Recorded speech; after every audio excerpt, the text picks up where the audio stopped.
Good morning, sir. Well, good morning, Ben. How are you? How are you doing? I'm good. Long time no talk. I know. First time this year. Yeah, I know. It is 2020 is upon us. It is. How you feeling?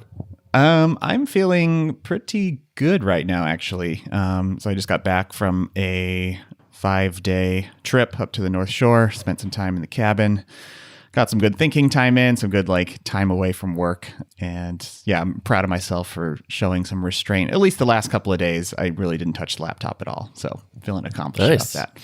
Yeah. That's cool. Do you feel calmer? I think so. Yeah. Yeah. I forget. Is this your cabin?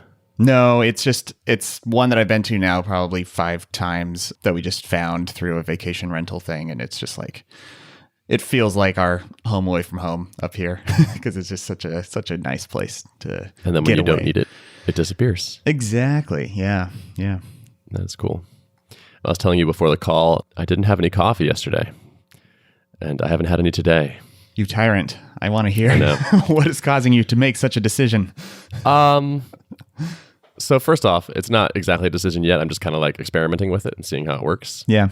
I do miss it. I love coffee, or at least I love how it tastes and the experience of it. I have not fallen out of love with coffee, but I have noticed recently, one, I'm more sensitive to the acidity of it than I used to be. I used to never have any stomach response to coffee, and now I definitely can feel it. It feels like my stomach. And I've also started skipping breakfast more often because I'm kind of leaning into the intermittent fasting thing. And so I have coffee on an empty stomach more than I used to, and it kind of is pretty rough. I like super dark roast coffee, and it's really acidic and really dark, and it's I pay the price a little bit. Mm-hmm. I've heard of people doing intermittent fasting and say they only drink coffee in the morning, and I never knew how that really worked because, yeah, acidity is real. It's not great. Yeah. So that's part of it. And the other part is just that I have definitely noticed, especially if I have a second cup of coffee, my anxiety levels are just so much easier to spike up based on response to something.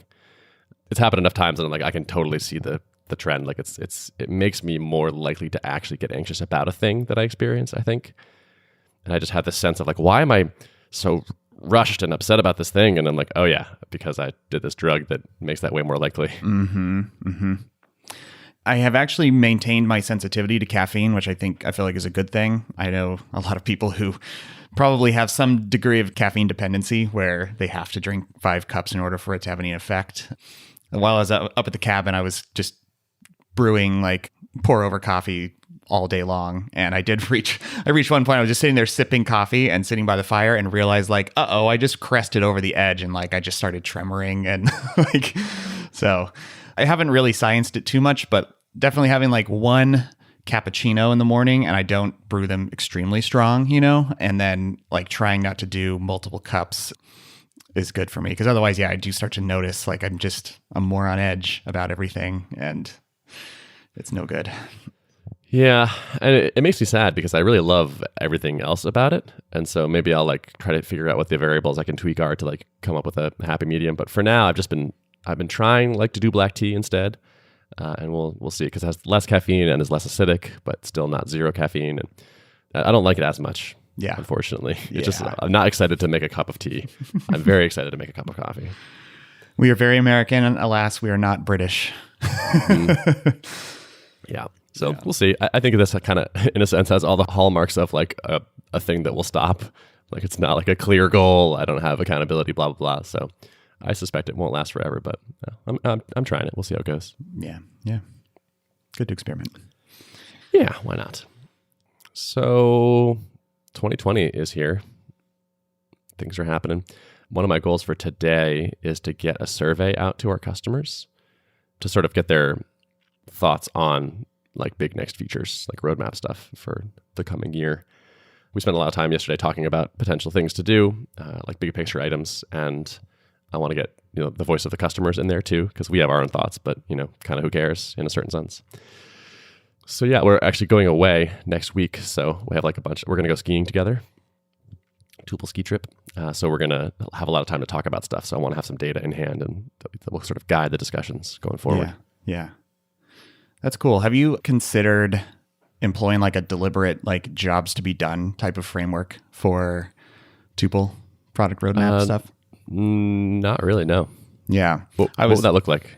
I don't know. I have like the main book on it on my reading list, and I haven't read it yet, but I've heard it come up in a few podcasts lately, and it sounds to me like something that could be a good exercise for Tuple, because I've also heard other people talking about Tuple in different forums on Twitter and podcasts and stuff, talking about how like, oh yeah, I use it as a replacement for a Slack call, or as a replacement for, a Telegram chat or something. And like, it's just getting me thinking, like, I wonder if people are starting to use the product for things that are different than what your guys' core assumptions are. And like, that's not allowed. It's in our terms of service. Yeah. Only use it for you should ban those people. The wrong people are buying our product. Yeah. Yeah. But it just seems like that could be, I don't know, that could yield some insights if you just start digging into like what, the people who love the product the most, how are they using it? And you might be surprised by what you find. That's a good idea. I think that probably is a thread we should pull to some extent.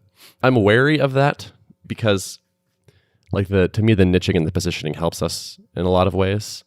And to lean into us becoming a more generic tool worries me. And like, it feels like a thing that like maybe could eventually happen, but it doesn't feel like it should happen now.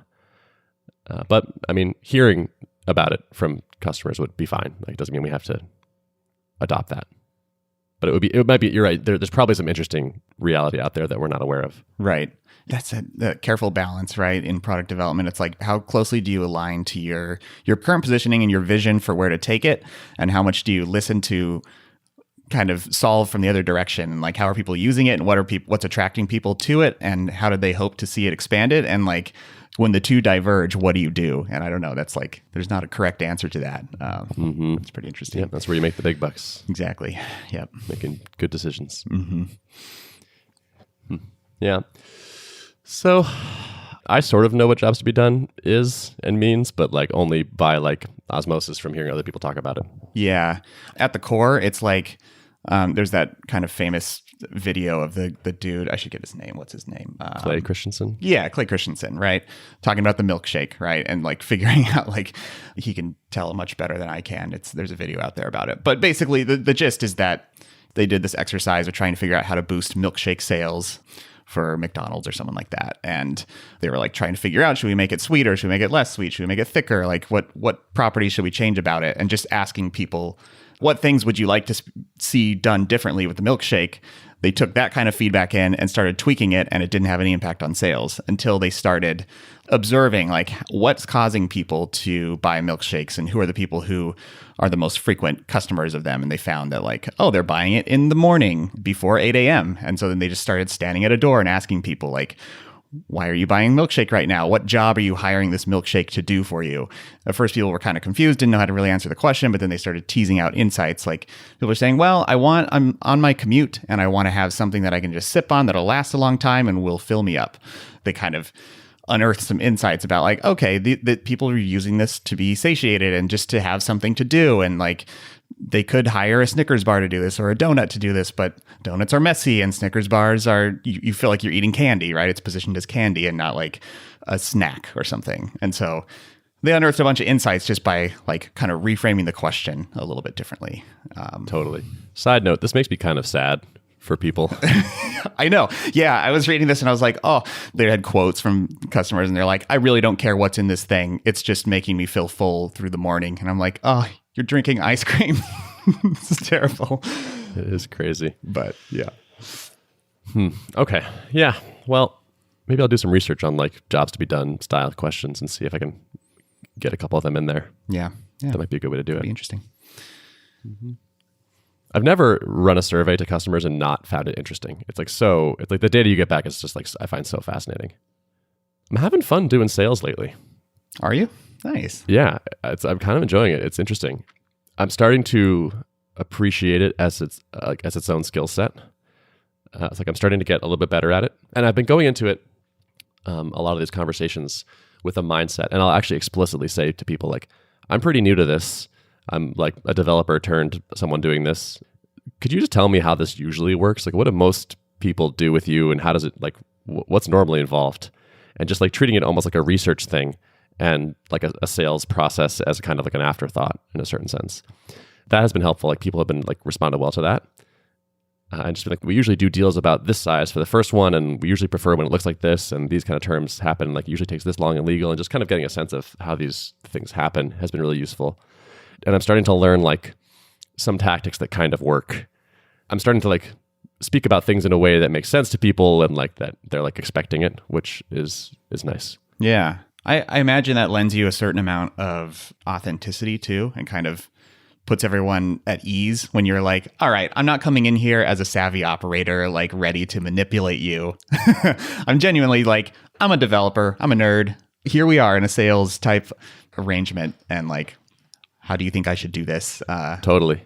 I even asked one person where we were working kind of a smaller thing. I was like, so I'm less interested in optimizing for like the most dollars and more interested in like getting this thing done. So like, is there a number that you think is like not going to make people question it that just sort of feels about right to you? And she's like, how about this? And I was like, sure, that sounds good. It's just like, it's like, you know, kind of research. Mm-hmm. But it's fun to be tackling a new thing and trying to get better at it. Like that's my favorite thing anyway. So yeah. And this one is like a thing that pops out money at the other end. Mm-hmm. So that's pretty cool. Not a bad skill to learn. Yeah. It's like you could go learn to be better at board games, but right. Yeah.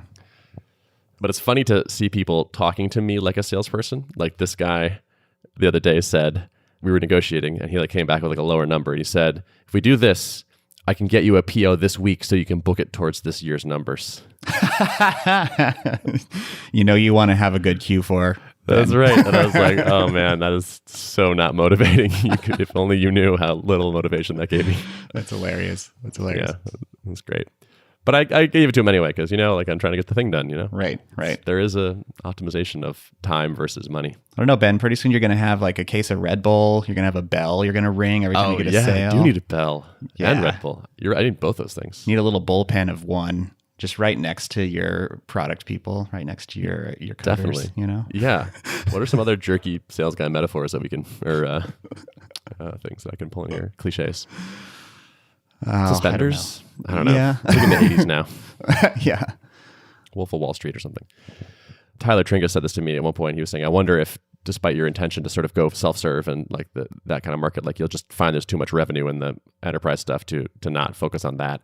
And it's starting to feel that way a little bit. Like our bigger customers are paying us a lot more than our smaller customers. Some of the sizes of the companies I'm talking to and the deals that could potentially come out of that, it's like, wow, we could increase revenue by 20% with this one deal. It's just like kind of too much to ignore or to not take seriously. Yeah. You seem to be moving these through the pipeline pretty quickly, it seems like to me. Like a lot of the stories you hear about enterprise sales is that like that you may end up with like a bunch of things in the pipeline that will close 9 months from now. Like typical traditional horror stories of enterprise sales and how they really don't align with bootstrapping because in the meantime, you need to somehow fund the business while you're waiting for all this business to come through, right? But I don't know, just from what you're reporting on this podcast, it seems like you've got a good like kind of flow of deals coming through that aren't taking too long. It's not terrible. I do have one that I've been talking to someone since May. Mm-hmm. It's of last year. Okay. So sometimes they are going slowly. Yeah. For the most part, they're not too bad. You're right. Probably just varies from industry to industry and what type of product you're selling and the price point and all that. So the thing that slows it down is always their process. It's always the purchaser's like requirements and things they need filled out and legal wants all these changes. Can you agree to this? And this negotiation and back and forth. And for the most part, do you have like one decision maker you're trying to convince, or are they kind of decision by committee going on the other side? It's usually like we have like someone that wants to buy it, someone high up in the engineering organization or not sometimes. And then they sort of grind into gear the purchasing process where it's like, all right, this person has decided we want to buy it. Okay, cool. I'm going to hand you off to procurement. And then it's like, okay, now we need to talk to legal and we need to get these things approved and also security or whatever wants to talk to you and all this stuff. It's kind of like the decision is more or less made and now we just need to like check all the boxes in the how we buy things. Yeah, thing. yeah. The deals rarely die, it seems like. Like they mostly seem to close when the person has affirmatively decided like we want this for the team. Eventually it gets purchased. It's a question of how long it takes. Mm-hmm. Mm-hmm. That's probably one area where things could could get hung up if it's like, all right, we know we want to buy a tool like this, but now like we're kind of having this bidding process where we're talking to a bunch of different vendors and trying to figure out who should we buy from. And it's a testament to the spot you've carved out in your niche where like you're kind of the only game in town really focused on this particular thing, and people kind of fall in love with the premise and the way you're positioned, and so getting like past that initial hurdle of like, we're basically on board that we're going to buy this, and now we just have to put it through the gears of enterprise buying and all the crap that comes with that. Like, yep, it seems like a really it's a good spot to be in. Totally. Yeah. I'm super thankful for that. Yeah. And like someone the other day with a very large company was just saying like, our CEO like is a big fan of pair programming. So we feel like we should have a great answer to that. It's just like, perfect. Convincing done.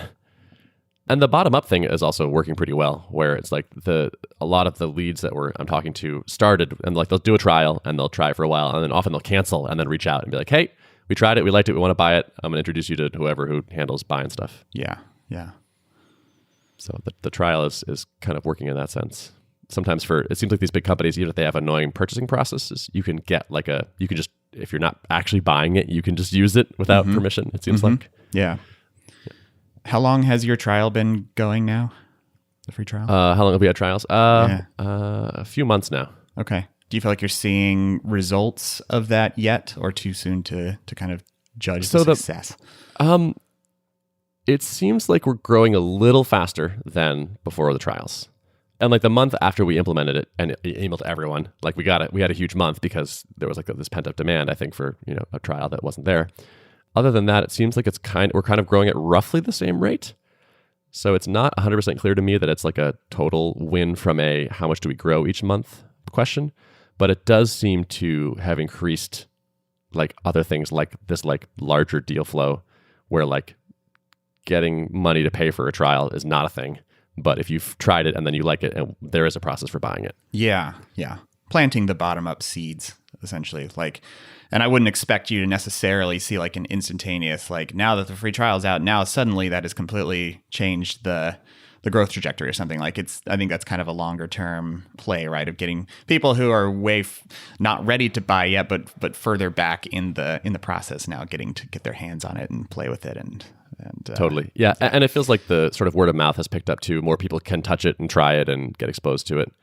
So we have people sign up and they try it. Like, it was great. I just, I'm not pairing enough, or like, we're going to buy it later or something. But to me, that's actually still good that they got to see it and experience it and might say nice things about it. The churn is higher, as you might expect, than like the plans where there was not a free trial, but I think it's okay. Also, December for us was like not as nearly as good as November, which I think is pretty normal because of holidays and whatnot. I assume that's pretty standard.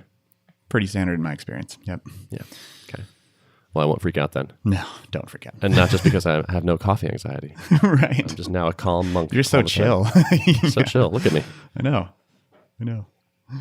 You can't see this, but I'm actually cross-legged and meditating and slowly floating off the floor by several inches. Nice. Yeah. So what's going on with you? Yeah, so I had a couple of thoughts. I wasn't sure on my retreat if I was going to come up with like a list of concrete goals for 2020, or if it was going to be more like kind of what I alluded to, like what kind of habits do I want to cultivate? I have like a few trends, or a few themes at least, for 2020 that I kind of aspire to. So one is just like, I want to try to exhibit more intentionality with the ways I'm spending my time. If I think back, like what have my average days looked like?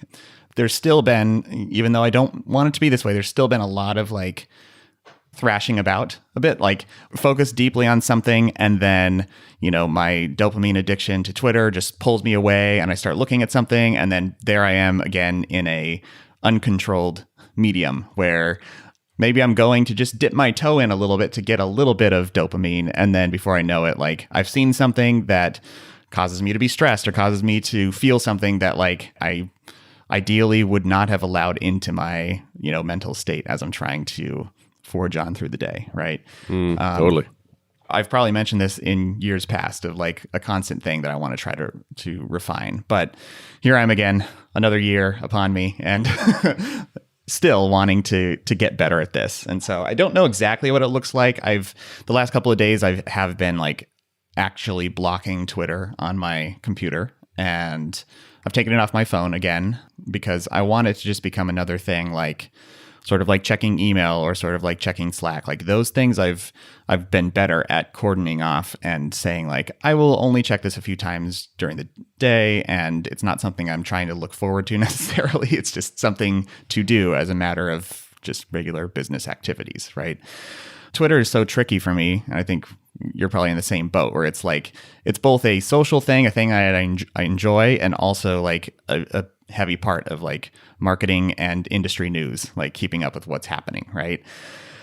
And so I don't know. I want to try to keep searching for a way to still get like, I want to know when things are happening in the Jamstack world or in the world of React development, like things that are really pertinent to what I'm building. Like I want to see those things as they're happening in real time. But at the same time, I don't just want to be a slave to Twitter. You know, I don't really know the total solution to that. There are some Slack communities that I'm a part of that are kind of around this industry. And that's another source of like, it's less of a fire hose, but there's like just like a links channel where there's like, oh, interesting things coming out of, you know, the Jamstack world or something. And so maybe it's like erring on the side of checking those things more regularly and not relying on Twitter necessarily to try to get that type of industry news, perhaps. I don't know. Have you thought about doing something more extreme? Like what?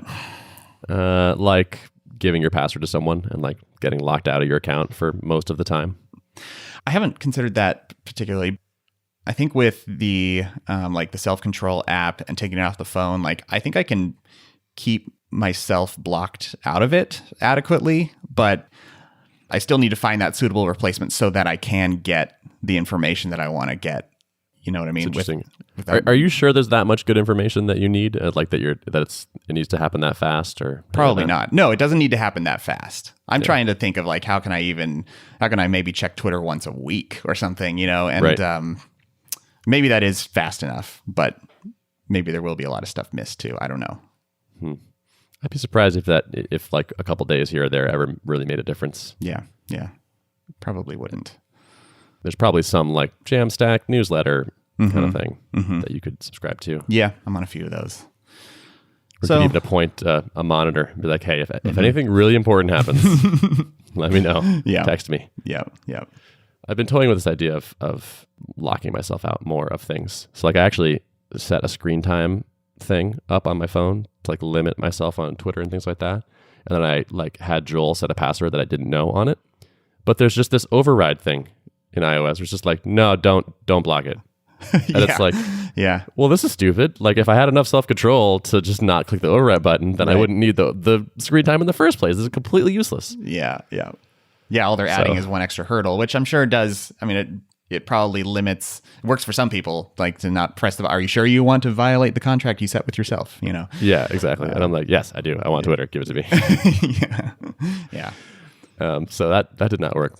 I want to look and see if it's like an app that will do this more aggressively, or like some other like parental lock or something where it's like, you can't just say, no, show it to me. And Yeah. That's what I want. Yeah. It takes self-control to do it. And I don't really want to spend self-control. Like I don't want to I don't want to deplete that resource. I want to just have it happen. It's like, oh, well, I've just decided once that I shouldn't do this. And so now I can't. Okay, fine. I'll go do something else. Yeah. No, that's a good point. Exhibiting self-control takes energy. It's a good thing to recognize, right? Yeah, totally. And I want to spend that on other things and just like try to mechanically conserve it or like prevent the need for it. But then there's also the desktop thing. So it's like, okay, cool. Let's say I come up with a completely effective phone strategy. Like now I have sort of the same problem on my laptop or iMac and things like that. Maybe there's apps there too. It's like, but I don't know. The thing that's appealing to me now is just like give the password away. Or like give it to somebody and be like, lock me out until, Friday. Or like twice a month, I will check in and respond to everybody or something. I don't know. It is tricky because it's like it's useful sometimes. Sometimes it provides value. The hard thing for me too is that I think a lot of my kind of strategy for keeping myself and what I'm working on in front of people has been the work in public thing and sharing stuff regularly on Twitter. And, as I've iterated on my landing page, I share stuff on there and I get feedback. And like there are things that are seemingly useful about it. But I also question, is it worth the cost? The cost to me is like every time I do something like that, share something, and especially if it's somewhat successful getting shared around, now that's usually all I can think about. Like I have this thing pulling on my head, like I keep wanting to check what's the latest that, people have been saying or reacting or whatever.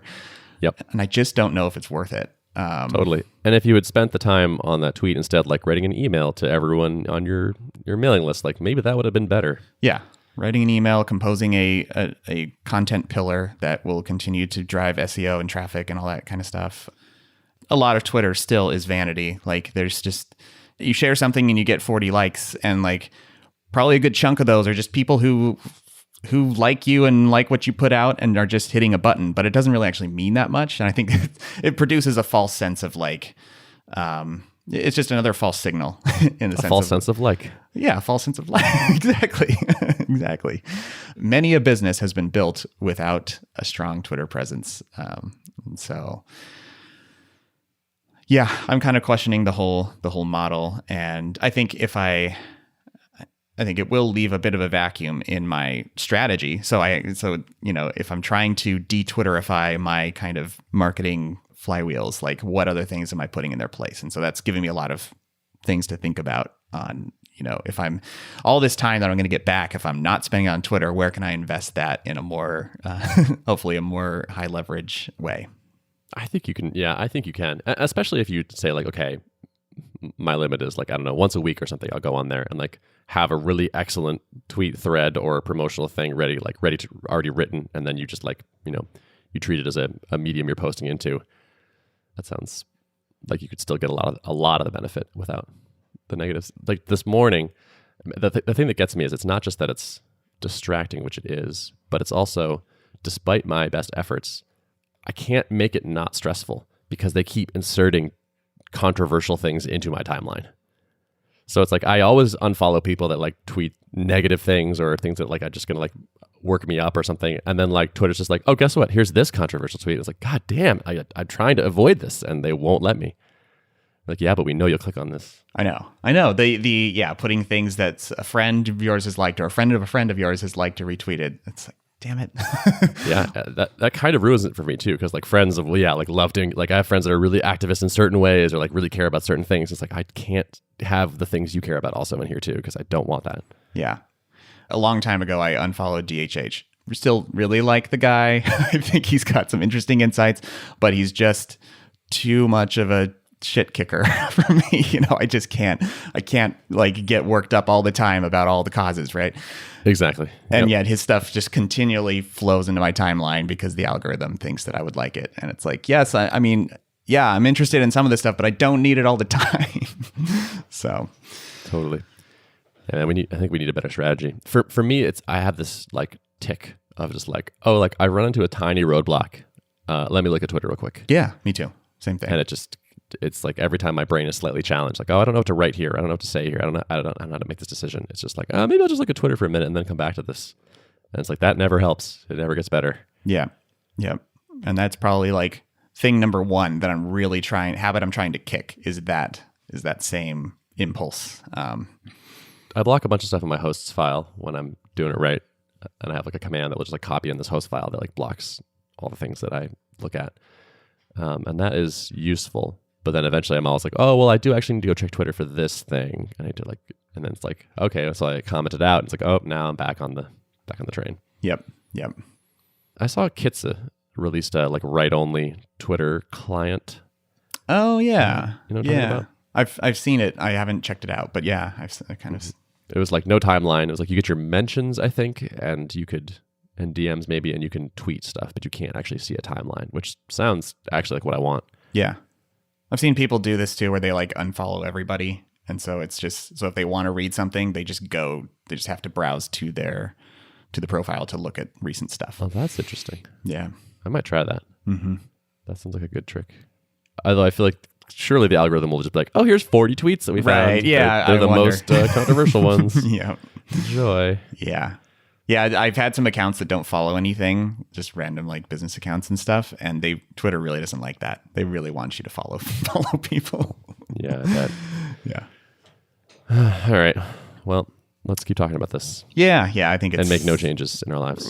Right. And right now, I think it's really easy for me to... Like, I came off this retreat, and I came off feeling just fed up with some of the habits, like the Twitter impulse. And so I think it's really easy for me right now to ride on that fed upness and be like, nope, that's it. I'm blocking it every day in my host file, and it's off my phone. And I've had a really productive few days. Like, I'm getting in the zone. I'm putting on the right music that I need to listen to. And it's been great, but like, how can I keep this up? And that's we'll see. I'll continue to report back. Yeah. If people have a favorite like block on your phone and your desktop, and some way to lock myself out of it so that I can't even override it, let me know. Yeah, I'd be interested. Yeah, totally.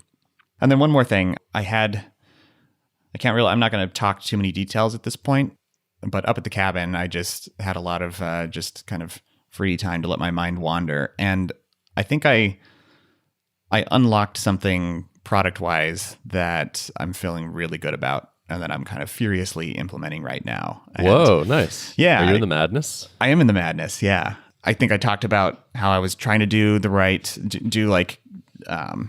API design around the payment stuff in StaticKit, and like, what's the right level of abstraction and what's the best way to organize this. And I think I was having such a hard time because I was trying to fit a square peg in a round hole. Like, it just didn't feel right. It felt like I was hacking my own product from the get-go, implementing this feature, like kind of shoehorning stuff in places where it didn't really fit right. And I also have had just kind of growing concerns around, am I choosing the right abstractions, and are people going to hit a wall if they choose StaticKit to prototype a website really fast or something? They want to get something done and they don't want to write backend code, so they decide to adopt StaticKit, right? But are they going to hit a wall as soon as they want to do something outside of the mold of what I offer? Like, does the product have the right escape hatches, and does it allow you to enough flexibility to continue using the parts that I'm offering, the building blocks that I'm offering, but also like escape out of that when you need to and roll your own custom functionality so that it can kind of still be married with what you're doing? I don't know if that's really clear what I'm saying, but it's been in the back of my mind, like, is this going to be a problem? And just trying to put myself in the position of someone buying this product. And like, yeah, I think I would have concerns. I've built a few of these websites using a similar technology stack, and I've run into a point where like, yeah, I could use StaticKit for this, but then as soon as I need to do X, Y, and Z, like, I have to just abandon the product and roll my own custom backend. I think I've arrived at a solution to that problem, which I feel really good about. Yeah, I think it just kind of feels like dominoes are falling into place, and the payment stuff I feel really pretty confident about now.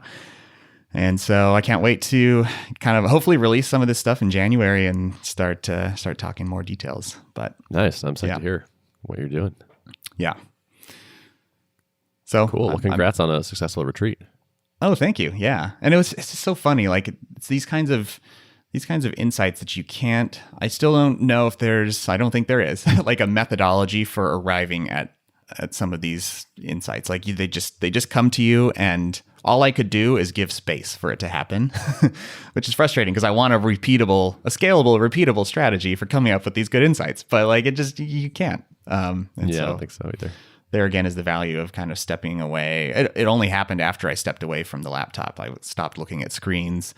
I was just reading and hanging out and staring at a fire in the fireplace with my notebook in front of me, and just kind of stream of consciousness jotting down ideas. And then I'm like, wait a second. If I rename this domain model to this, then that implies these other things. And I could architect it this way. And then it kind of spiraled from there. Beautiful. There's a great talk that is, the goal is to kind of create a framework for thinking about these things or coming up with these ideas by Rich Hickey, the creator of Clojure. Okay. And it's called hammock-driven development. Ooh. Where he has this process of kind of like loading all the stuff into his brain and then like getting away from this, like just laying in the hammock. Yeah. Just like kind of hanging out and letting things flow and sleeping on it, and has a couple other tricks that I think seem to have worked well for him. Okay, I will definitely check that out. Yeah, cool. Awesome. Well, notes for the show? Notes for the show can be found at artofproductpodcast.com. Thanks for listening. See you next time. Bye.